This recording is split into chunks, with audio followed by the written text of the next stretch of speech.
झारखंड विधानसभा का शीतकालीन सत्र 5 दिनों चलने के बाद आज अंतिम दिन था। कह सकते हैं कि 5 दिनों में लगातार सरकार विपक्ष के हंगामे से परेशान रही। सदन के बाहर की बात करें या सदन के अंदर की बात करें, दोनों तरफ विपक्ष ने सरकार को घेरने का काम किया है। आज अंतिम दिन मुख्यमंत्री हेमंत सोरेन ने सदन के अंदर अभिभाषण में अपने 70 मिनट के भाषण दिए। उन्होंने कहा कि सरकार जिस वादे के साथ आई थी सत्ता में, सरकार ने जनता का वादा पूरा किया है। सदन के समाप्ति के बाद नेता प्रतिपक्ष अमर कुमार मौर्य एक बार फिर से सरकार को घेरने का काम किया। उन्होंने कहा कि सरकार जिस वादे के साथ सत्ता में आई थी, वादा नहीं पूरा कर पाए। उन्होंने 2024 में सरकार को उखाड़ फेंकने और नई सरकार बनाने का भी वादा किया। क्या कुछ कह रहे हैं अमर कुमार मौर्य, चलिए पहले हम आपको सुनाते हैं। और ये आखिरी शीतकालीन सत्र अपने साथ कई एक प्रश्न, विषय और झारखंडी जनता के निराशा को प्रदर्शित करने वाला रहा है।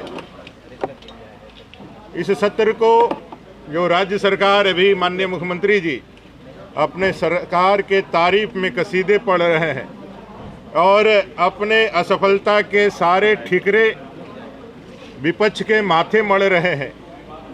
इस सरकार के पास जो बाहर आकर के लंबे लंबे अपने उपलब्धियों के दावे ठोकते हैं, उनको बताने के लिए अपने पास इस सदन के माध्यम से जनता को बताने के लिए कोई उपलब्धि नहीं है। यह शीतकालीन सत्र इस बार दिखलाया है। ये छोटे से 4 दिन के सत्र में एक दिन उनके पास कार्य करने के लिए कोई बिजनेस नहीं था।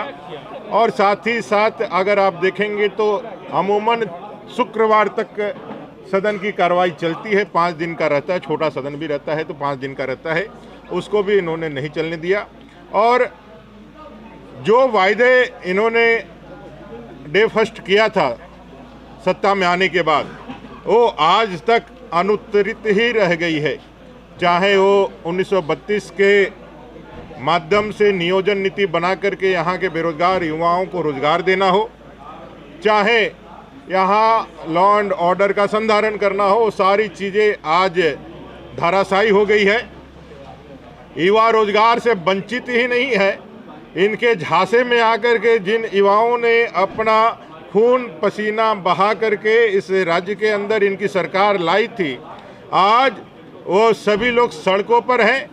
पंचायत स्वयं सेवकों पर आज जिस तरह का लाठीचार्ज किया गया, जिस तरह से उनके माथे फोड़े गए, ये राज्य सरकार के उन तमाम दलीलों का हकीकत तो दिखलाता है कि युवाओं के कितने विरोधी हैं, ये युवाओं को कितने ठगने वाले हैं।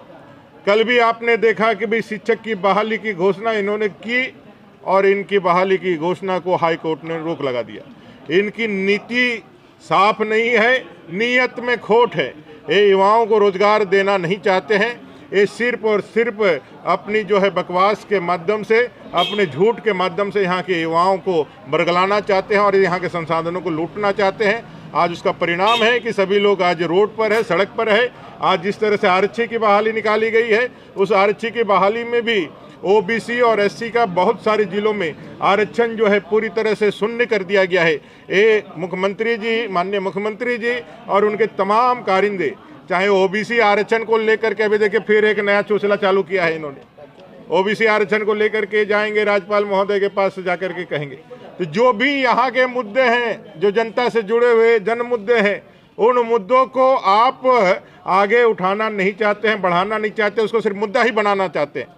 और युवाओं की आवाज़ जब मुखरता के साथ आगे बढ़ी तो यहाँ 3 लोगों को, जो हमारे मुखर कार्यकर्ता हैं, भारतीय जनता पार्टी के सदस्य हैं इस विधानसभा का, उस विधानसभा के सदस्य माननीय सचेतक, मुख्य सचेतक विरिंची जी, सचेतक जेपी पटेल जी और अपने जुझारू साथी भानु प्रताप शाही जी को निलंबित कर दिया पूरा सत्रावधि के लिए।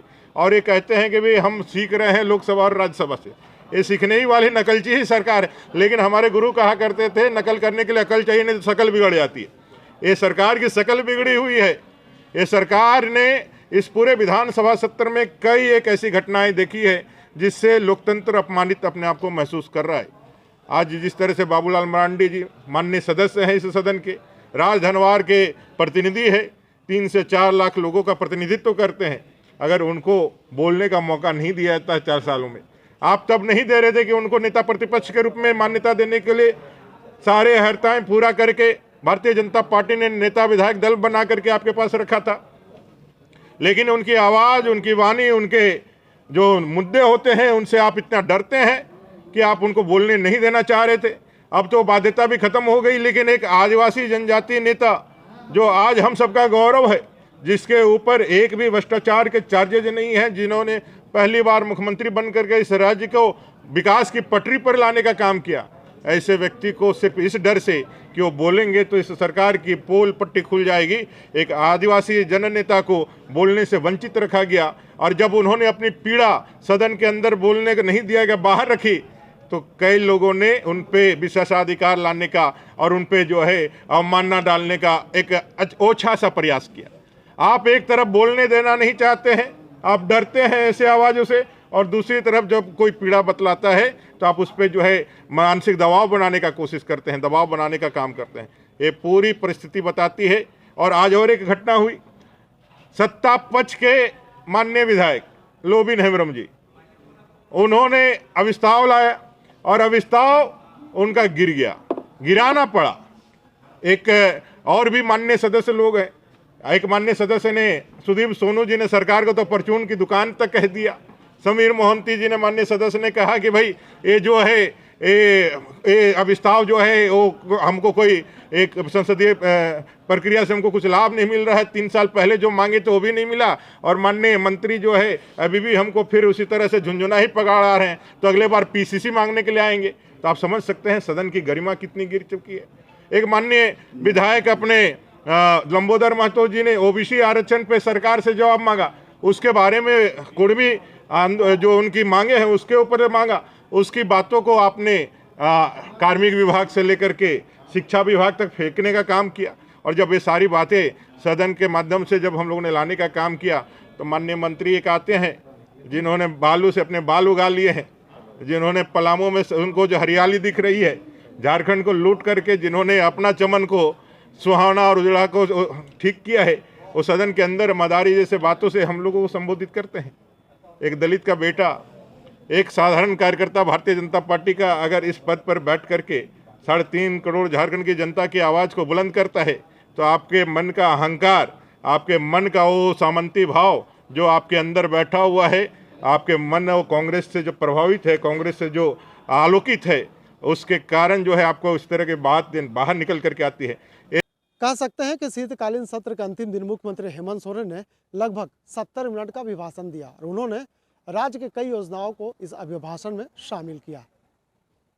अभिभाषण की समाप्ति के बाद सदन से बाहर निकले नेता सरयू राय ने कहा कि फिर वही ढाक का 3 पात वाली कहावत एक बार फिर से साबित हुई है और 5 दिनों तक चलने वाला इस सत्र का कोई फलाफल नहीं निकला है। अपने सहयोगी अरविंद के साथ नौशाद, लाइव इंडिया, रांची।